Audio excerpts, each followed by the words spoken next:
What is going on, everyone, and welcome back to another episode of Twins Latest. I'm Sam Calder. Hope you are all doing well. We've got an action-packed episode on tap for today. We're going to discuss the last couple spring games for the Twins that took place on Sunday, as well as yesterday's game. On top of that, a bunch of other good stuff, so you are not going to want to go anywhere. But before we get to everything, be sure you are subscribed to the channel so you don't miss out on daily Twins news and updates. And I told you guys I would update you on the Joe Ryan injury from Saturday. It's just inflammation in his low back. So very good news on that front, and he's still on track for opening day. So with that out of the way, let's dive into the episode. And let's kick things off with some action from the past couple of days. I want to look at some MLB ready names specifically right now that performed well over the Twins' last pair of games. The offense has not had it easy.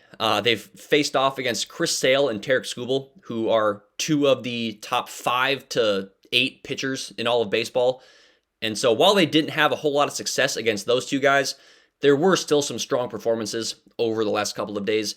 I want to start with Allan Rhoden. He went 2 for 3 on Sunday against the Braves, including a grand slam. He worked a 7-pitch at-bat and then got a 3-2 fastball right at the top of the zone. He did not miss it and spanked it out to right center field. He also had a hard hit single into center, so a really good start to the spring for him. Another name trending upwards is Mick Abel. He threw 3 scoreless innings against the Tigers starting lineup yesterday, and while his command wasn't outstanding, he was still very, very sharp overall. He gave up 2 hits, no walks, and struck out 5 over those 3 innings. He had a ridiculous 12 swinging strikes across 46 total pitches. Detroit just could not hit his fastball or changeup. He did struggle a bit with his command on breaking balls, especially his slider. But all in all, really, really nice first outing of the spring for Mick Abel. And then the last guy I want to highlight right now is Austin Martin. He's only had 5 plate appearances thus far, but he's done well in those 5 plate appearances. He's 2 for 5, including a 101 mile per hour exit velocity on a liner into center field off Tarik Skubal. He stole a base yesterday as well while leading things off for the Twins. And while he won't likely hit leadoff very often, it goes back to just how good he is against lefties. And we saw that when he ripped a ball up the middle against the best left-handed pitcher in the world in Tarik Skubal. So very encouraging to see from Martin as well as Rhoden and Abel.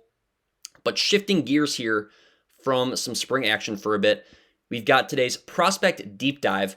And we are looking at a guy who has been at spring training, only has 2 plate appearances thus far. It is catcher/outfielder Ricardo Olivar. I'm not sure how you pronounce his last name, so I apologize if I completely botched that. But Olivar is the Twins' 26th ranked prospect, according to MLB Pipeline. He was signed as an international free agent out of Venezuela back in 2019. He spent all of 2025 at AA, where he hit .264 with a .365 on base percentage, 13 home runs, and 13 stolen bases.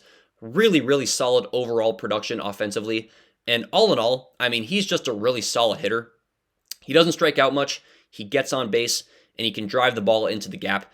So while the power isn't off the charts, he can give you 15 home runs and 15 steals at the catcher position. And there are not many catchers that you can say that about. His WRC plus at AA was at 114 last year. So it would appear that he is more than ready for the jump to AAA. There's just a lot of catchers who are already there, so there's going to be some playing time concerns in that regard. But I'd be shocked, frankly, if all of those guys stay with the Twins over the course of the year. And if you've got a younger catcher who can put up the same, or at the very least similar, production as those other guys ahead of him, you're going to take the younger guy.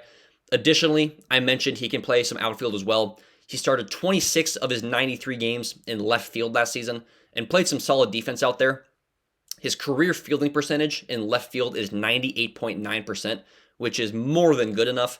Looking at his batted ball profile, it's a lot more good stuff. He can use all parts of the field offensively. His swinging strike rate was under 10% last year, which is an outstanding mark. And he's got a good mix of ground balls and fly balls. Everything you want to see in a young hitter, pretty much, Olivar has got. So you may be wondering, well, if he's such a good hitter and defender, why is he not ranked higher? And I think that's a fair question. I do think there's some concerns among scouts that he's not going to develop much more.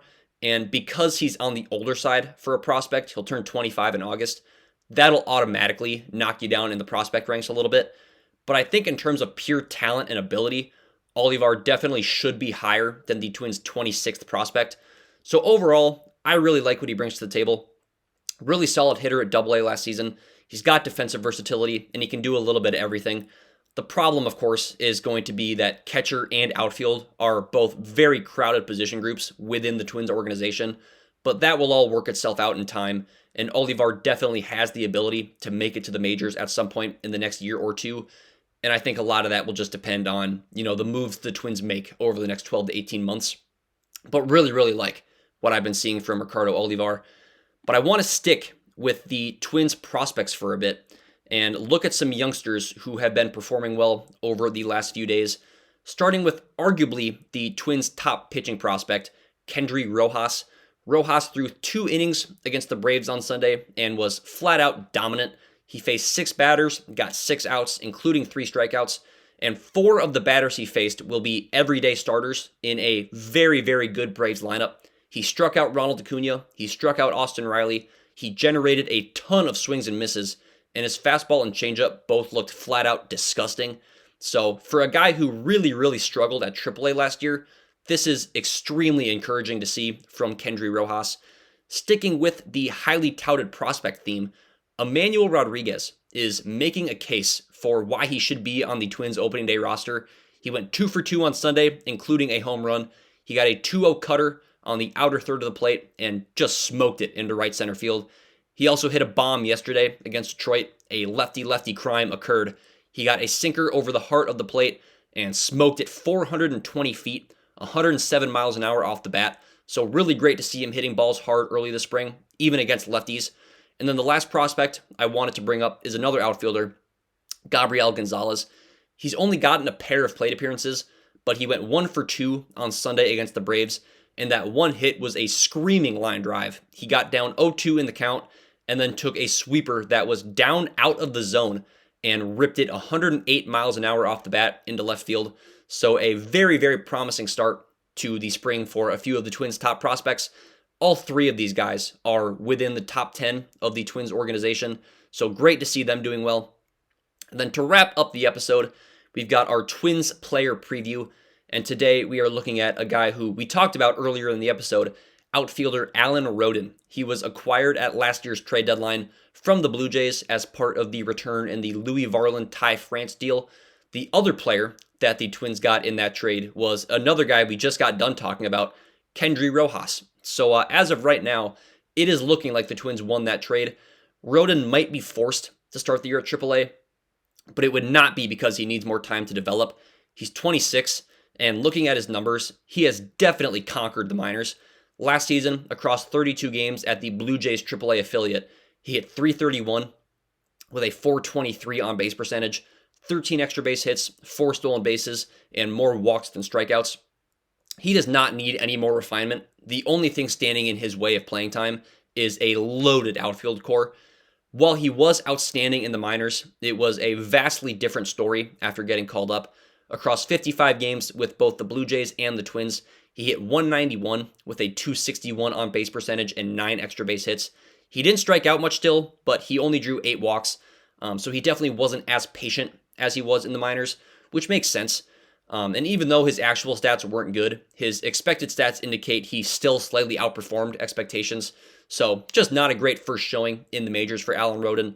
He's also another left-handed bat in the outfield. And I want to read off to you guys a list of highly rated prospects, along with some guys that are already in the majors, that are also left-handed hitting outfielders. Trevor Larnach, Matt Wallner, James Outman, Allan Rhoden, Walker Jenkins, Emmanuel Rodriguez, Hendry Mendez. That's 7 names who will all be fighting for major league at-bats this year and over the next few, all of whom hit left-handed, all of whom are in the outfield. There's simply no way that the Twins can get all of these guys consistent playing time, so it kind of seems like we're going to see some names get moved at some point. But moral of the story, Rhoden is going to have to separate himself in order to get that consistent playing time. His grand slam yesterday will no doubt help with that, though. He's a really good defender in the outfield as well, which could lead to him getting some early playing time over, a Trevor Larnach or a Matt Wallner. And he can play 3 outfield spots, all 3 outfield spots. So his glove could be the ultimate factor in why he may start the year in the majors.